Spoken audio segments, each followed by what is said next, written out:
walk fair. Gucci's on my eyes, about the sunshine glare. Strolling through the aisles of the Church of Rhythm, Harlem. Gil Scott Heron said everybody knows what that is. This is my home, gentrified, and I see it.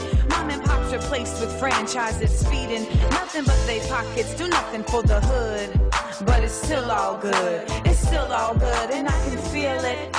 Like, ever since I saw you on MTV too, there was an identification for me. And it's not just the Caribbean thing. It's also, you know, just seeing a beautiful woman who's not scantily clad, and you rock the natural, you rock your hair in a style that's similar to mine.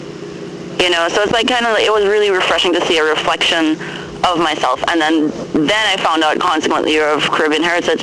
When you first came into the game, was there any attempt by anyone to make you conform in terms of your style or your beauty? There was this thing of like, well, this business you can't wear sneakers, you know, you can't, actually, what am I saying? Yeah, people did tell me to straighten my hair. Really? You need to straighten your hair. You know, you need to be wearing stilettos more often. You can't wear chucks. You know, wear a skirt, wear a V-neck. Like, you know, that it was definitely like, you know, you need to be much better at selling sex. Wow. And for me, you know, my whole thing is like being able to, you know, you can be sexy but have class. Yeah. You know, and it was always like very odd, you know, like, nah, that's not me. I'm not that kind of person, so right. I'm not gonna just switch up. And also I always felt like once you start like letting the industry like dictate what you do, you're setting yourself up, like, because this is not your mother. This is not, the industry does not love you. You know, so don't let them lead you down the road.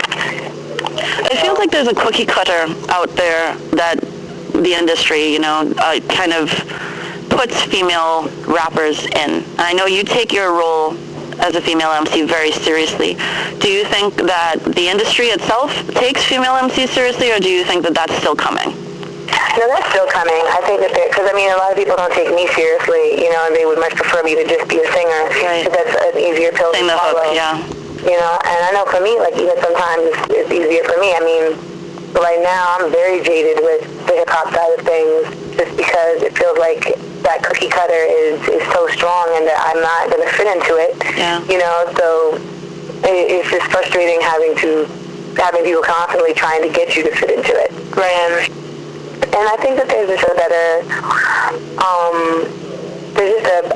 way, and I'm still trying to figure that out. But at the same time, you know, it's I think that the idea of folks just accepting female MCs is still a bit off because it's been dead for so long, and folks aren't even accepting male MCs as much as they used to anymore. You know? That's true.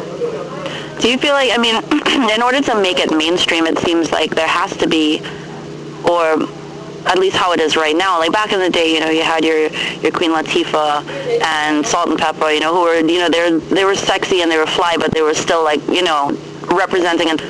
And now I feel like the rappers that I see that are coming up, you know, there's Yo Majesty and there's like Rai Rai, and they're like, but they're a little bit more outside the mainstream. And maybe in being outside the mainstream is where you're able to like kind of reflect yourself, but if you have to conform, then you have to go through that Trina makeover.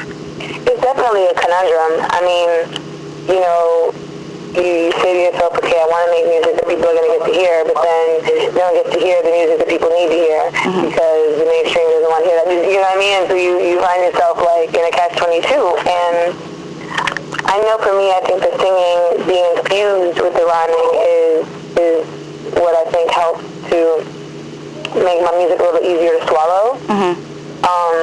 And that's pretty much been like my tactic, like of how to get in. And I'm not necessarily ever going to be mainstream. I mean, that's just never been my speed. I've always been, you know, I created my own major in college because I didn't like anything that was there. Oh, wow. But if that ain't anti-mainstream, I don't know what it is. Yeah. You know? So it's definitely a logic. It's a logic.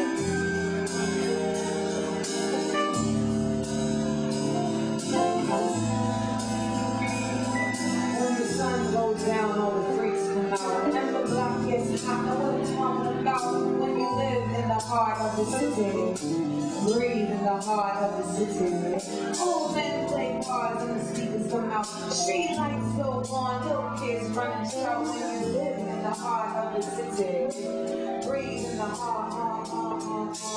Murder situations, high rise smoke. Pecan in the pavement and North Face smoke. Put the smoke on Newport. Shorties what they round. Deep straight uptown. I live on Sugar Hill. Sentiments for residents, negligence irrelevant. The government is useless. This is where the little people live. I live rolling with their crew. I know that you were just saying, you moved to New York, and at the time you were trying to be an actress. Is that what you were trying to do initially?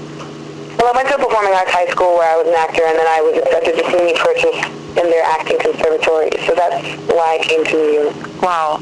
I mean, you're a great multitasker. You're an MC, you're a poet, you're a journalist, television personality, and you have this acting background, so many things. What do you define yourself as? Like, how would you, if you had to describe, this is what I am and this is what I do? Is there one title that defines you more than the others?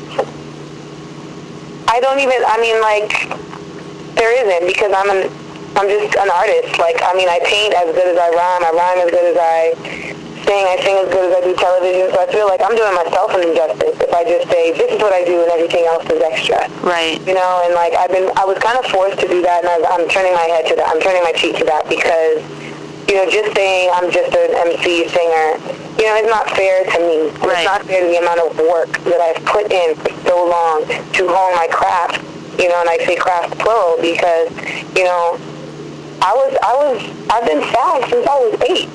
So why should I just discount that because people can't understand that I'm multifaceted?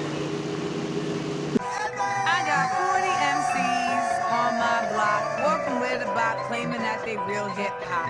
80 feet in Timbs and sagging jeans, rhyming about cream, chasing the same dream. This rhyme is a little ditty about the 40 MCs on what seems like every block in New York City. It's a pity most ain't rhyming for the love, it's for the fame.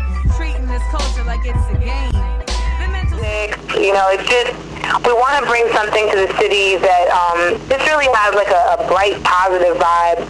And I think a lot of showcases these days are like competition based, and we're not about that. We just want folks to come out and jam and enjoy good music and have a good time. So and discover each other as well through that. Yes, exactly. So we've got that, and then we have a new segment. So this is for all the entrepreneurs. We have a new segment on Diva Speak TV called "Put You On," where we're highlighting new artists, new products, new businesses, so we can put people on to dope things that they may not know about. And, it's just about creating a community of quality, So it's like if you know of any companies that have a new product that they want to market, send them my way, and we'd love to talk to them and see about how we can, get an interview with them and showcase their product for folks and, get the word out.